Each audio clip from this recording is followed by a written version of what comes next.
He's the National Deputy Director at the Council on American Islamic Relations and joins me live now from Philadelphia in the U.S. Thank you so much for joining us on the program. I mean, as we look at these pictures, it's quite a moment. Millions of Palestinians, they've been waiting for what we're witnessing now on our screens. What are your thoughts as you see these Palestinians reunite with their families?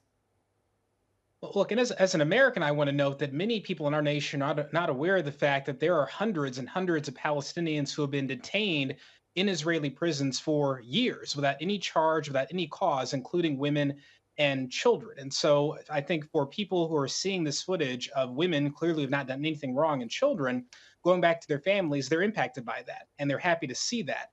And it should have happened a long time ago. You've had hostages in Gaza who should have gone free a long time ago, and you've had hostages in Israel who should have gone free a long time ago without all this bloodshed. And here's where we are today. The key question is, will the ceasefire hold? Will all of the people wrongfully imprisoned in Israel go free? Will all the hostages get out safely? Or will Netanyahu mess this up, as he I'm sure wants to do? That's the open question. Yeah, I mean, Netanyahu, he's being pressured by the far right, so much so that he said that he'll go back to war after phase one.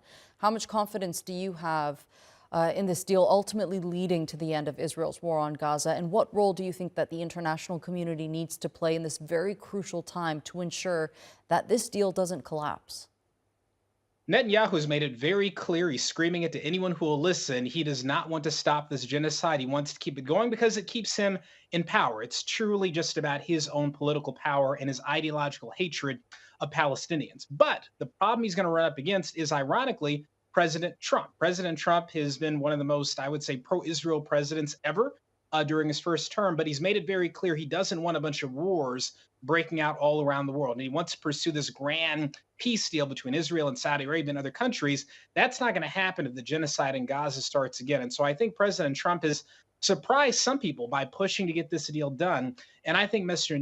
Netanyahu is going to be surprised to see that Mr. Trump may not let him restart this war just because he wants to. I think that there's going to be intense pressure on Netanyahu from the United States to keep the ceasefire in place, to find a long-term resolution, and then to move towards some sort of grand deal. Now, whether or not that will happen, I don't know. But I think Netanyahu is not going to have a blank slate the way that he did with Biden.